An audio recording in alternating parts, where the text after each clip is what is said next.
Kalian mengerti nggak sekarang apa yang dirasakannya? Aku, bukan diriku, tapi hatiku hancur banget ya.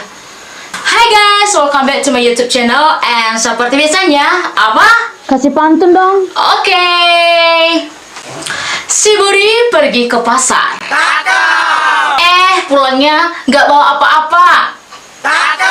Hei, kamu yang ada di sana. Udah nggak usah galau, dia lagi bahagia.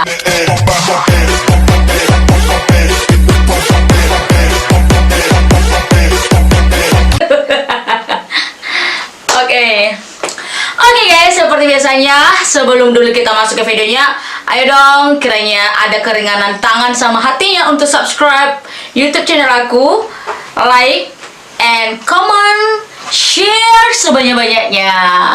Oke, sekali ini kita akan bahas tentang Richard Eliezer. Siapa sih yang nggak kenal dengan Richard Eliezer, atau biasa dikenal atau sebutan saat ini adalah Eliezer, ataupun juga sometimes dipanggil Richard. Oke, siapa sih yang nggak asing? Kalau ada sampai yang nggak tahu atau merasa asing, keterlaluan. Oke, jadi sekali ini aku bahas ya guys ya. Actually when I heard about him, ketika saya dengarkan tentang dia sebelumnya, jujur aku sangat marah pada waktu itu kalau aku mendengarkan yang namanya Richard or Eliezer. Do you know why? Karena dia sempat menghilangkan jiwa. Of course, dan itu bukan hanya aku yang akan marah. Kalian juga pasti marah. Kalian juga pasti kesal kok bisa ada manusia kayak gini bisa menghilangkan jiwa, menghilangkan nyawa. Ini nyawa nggak bisa dibeli, nggak bisa dikasih. Tapi kesini demi kesini, hari demi hari, berita demi berita, mulai hati saya itu kayak, wow, really? Segitu banget ya kehidupan orang ini? Aku sampai gini loh bilangnya, gitu banget ya kehidupan orang ya, dia harus jadi korban. Maaf saja, I'm sorry ya, untuk sampai tahap ini masih saya mengatakan bahwa Richard sebagai korban di sini. Ayo ya kita lihat dulu videonya yang bisa mendukung. Saya rasa orang-orang ini nggak akan pernah memberikan ide sejauh ini kalau juga tidak ada bukti yang mengarah ke situ. Oke, let's check out. Karena kita nggak mau paksa kan. Mas Budiman awalnya saya dampingi itu matanya kosong loh. Nanti saya tunjukin fotonya. Karena saking traumanya, umur 24 tahun baru jadi polisi 2,5 tahun jalan ke 3 tahun kemudian dikasih disuruh eksekusi teman sendiri. Dan situasinya sulit sekali. Itu traumanya ada, makanya kita dampingi terus, kemudian LPSK ikut mendampingi proses asesmennya berjalan sehingga LPSK memberikan keputusan bahwa Richard Eliezer diberikan status justice collaborator. Oke, ngeri nggak sih? Of course dia akan trauma dengan kejadian ini. Kenapa? Dia harus menembak mati temannya sendiri, ya. Baru 2,5 tahun jadi polisi. Bayangkan pas pertama kali dia jadi polisi, orang tua bangganya, bahagianya, sampai mengadakan syukuran. Saya percaya demikian, orang tua mengadakan syukuran. Kenapa? Syukuran kebahagiaan anaknya udah jadi polisi. Baru 2,5 tahun, umur 24 tahun. Bayangkan sudah memburu bukan karena maunya, tapi karena dituntut atau karena sebuah perintah. Kalian mengerti nggak sekarang apa yang dirasakannya? Aku, bukan diriku, tapi hatiku hancur banget ya. Kayak gini banget sih cara kehidupan si Eliezer ini untuk bisa mengalami masalah seberat ini. So, aku nggak tahu sih bagaimana pendapat teman-teman ya. Tapi aku merasa bahwa in this time, Eliezer adalah sebagai korban. Ya, bicara tentang berada sampai ada orang yang bilang, aduh aku nggak fans banget sama dia, oh aku suka banget dia ganteng-ganteng apa gitu ya sampai dulunya. Tapi karena sampai kesini dia udah ada, lalu juga ada pengacaranya dan mengatakan seperti ini, dan saya rasa teman-teman juga tidak akan ketinggalan ya tentang Barada ini. Dan aku berharap bahwa teman-teman tidak terhanyutkan oleh keadaan. I mean, stop to bullying him. Mungkin banyak sekali yang masih ngebully dan lain sebagainya. Ya, it's okay sih, itu hak kamu. Tapi I think banyak hal yang perlu kita pertimbangkan. Oke, jangan ke situ dulu deh. Kita coba video selanjutnya ya. Berkata jujur. Apa yang kamu lihat, apa yang kamu rasakan pada saat kejadian, saya mohon di persidangan selanjutnya di depan hakim yang mulia kamu jujur.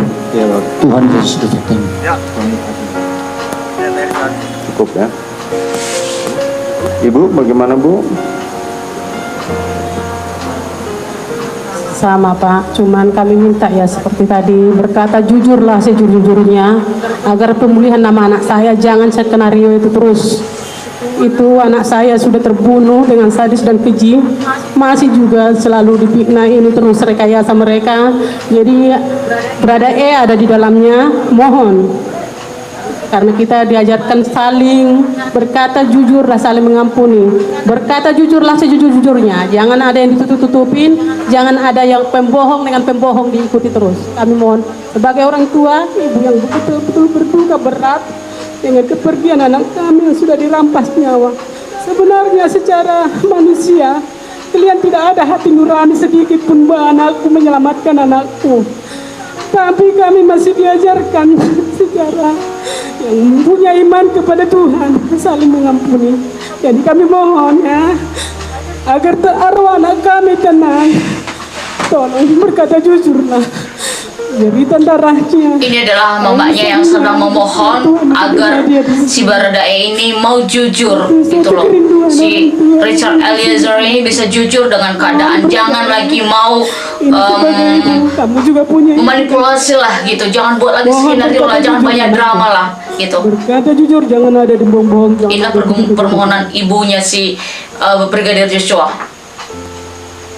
Tapi luar biasa loh, dalam keadaan hati terluka, kata pengampunan itu masih sanggup keluar dari mulut mereka. Luar biasa. Mohon izin yang mulia. Boleh, silakan Bu. Kenapa suaranya Silakan, aneh? silakan. Kalau mau foto silakan, silakan. Kalau mau foto silakan. Apa yang mau disampaikan? Tapi tolong jangan berisik ya, teman-teman wartawan. Tolong jangan berisik.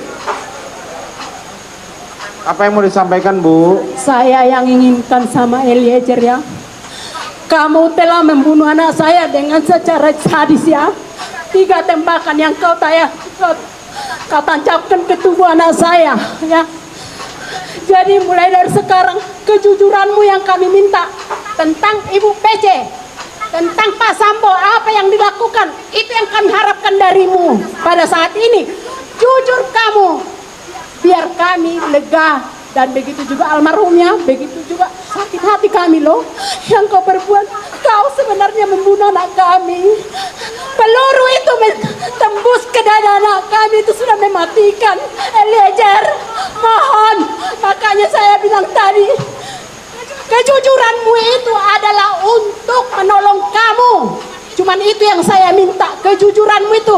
Apa yang diperlakukan Ferdi Sambo, apa yang diperlakukan Kuat Maruf dan RR, begitu juga dengan PC. Karena selama ini ya, Ibu PC selalu berbelit-belit skenario-skenario yang dilakukan Bu PC sama Ferdi Sambo. Jadi saya harapkan berkata jujur agar Tuhan memaafkan dosamu. Kamu telah Wah, membunuh. luar biasa ya. Ini tekanan yang sangat tinggi banget, tekanannya sangat tinggi banget di sini ya.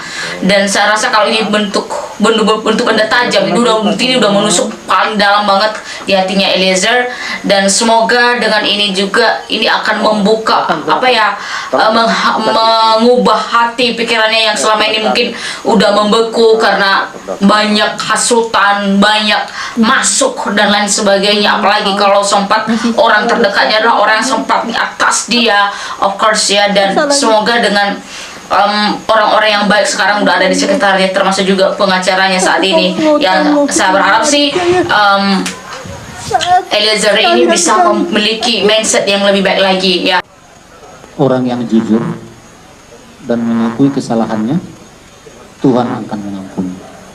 Itu yang kami mohon dari keluarga besar, terutama saya selaku ayah almarhum dan ibunya.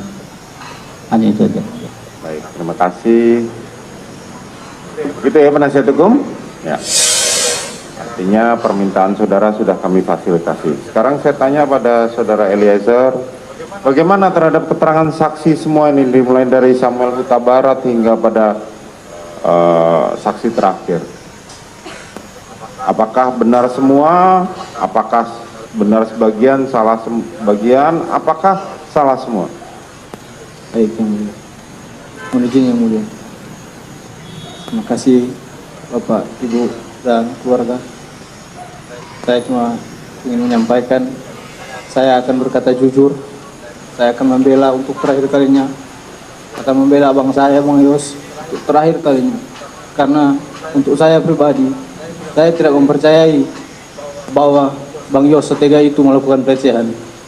Saya tidak meyakini Bang Yos telah melakukan pelecehan. Hanya itu saja yang bisa saya sampaikan. Ya. Namun saya ingin mengatakan bahwa saya siap untuk apapun yang akan terjadi dan apapun putusan untuk diri saya. Terima kasih. Eliezer, tadi saya tanya bagaimana terhadap keterangan saksi tadi, apakah benar semua? Mohon izin yang mulia. Untuk keterangan saksi sudah benar semua. Nah, Benar ini semua. Baradae sendiri Iya. mengatakan. Luar biasa. Jadi sekarang Baradae sudah mau jujur ya, sudah mau mengakui bahwa apapun yang akan terjadi nanti dia akan terima. Akhirnya, finally, setelah sekian drama, setelah banyak sekali liku-liku yang harus dilewati, and akhirnya dia akan melakukannya. Coba kalau dari awal. Tapi itulah, kita nggak bisa menyalahkan Baradae, karena kita harus menyadari bahwa dia punya alasan kuat. Bahkan dia membunuh itu, saya rasa itu nggak mudah. Itu bukan sesuatu keputusan yang cepat sekali. Itu adalah sebuah penderitaan yang sangat-sangat dalam ya. Membunuh teman, umur baru 24 tahun. Dia baru 2 tahun setengah menjadi polisi. Harapannya adalah bisa jadi polisi yang lebih baik, lebih sukses. Loh, kok malah membunuh? Alright, jadi apa yang kita belajar dari mereka atau dari video ini, dari kehidupan daripada Baradae Richard Eliezer ini, atau kita bilang Eliezer ini, adalah bagaimana kita belajar jujur. Ingat ya, kejujuran itu adalah awal dari pemulihan. Kalau boleh semuanya kita jujur. Dan satu lagi yang pengen saya sampaikan, bahwa dari video ini kita belajar bahwa selain jujur, selain kita belajar jujur karena kejujuran adalah awal dari pemulihan, kedua adalah stop untuk membuli. Ingat ya, membuli itu adalah cara membunuh tanpa menyentuh. Itu benar-benar melukai. Bahkan juga Bapak Ferdy Sambo ini, kita juga nggak punya hak sepenuhnya untuk membuli mereka. Dialah Tuhan yang mengambil alih, yang bertindak atas mereka. Kita juga nggak punya hak sepenuhnya sih. Karena kan setiap manusia itu punya cara untuk bikin salah sendiri. Dan juga setiap manusia itu masalahnya itu berbeda-beda gitu. Ya mungkin dia lemahnya, si Ferdy Sambo lemahnya di sini, tapi kitanya ada juga kelemahan kita di sini. So di sini kita belajar saja bagaimana kita memperbaiki diri kita lebih lagi, dan tetap jujur dalam segala hal. Oke, thank you. Kalau ada juga video yang pengen direkomendasikan untuk saya reaction, boleh di komen di bawah, and jangan lupa untuk subscribe, like, comment, and share videoku sebanyak-banyaknya. Dan sampai jumpa lagi di video selanjutnya. Bye.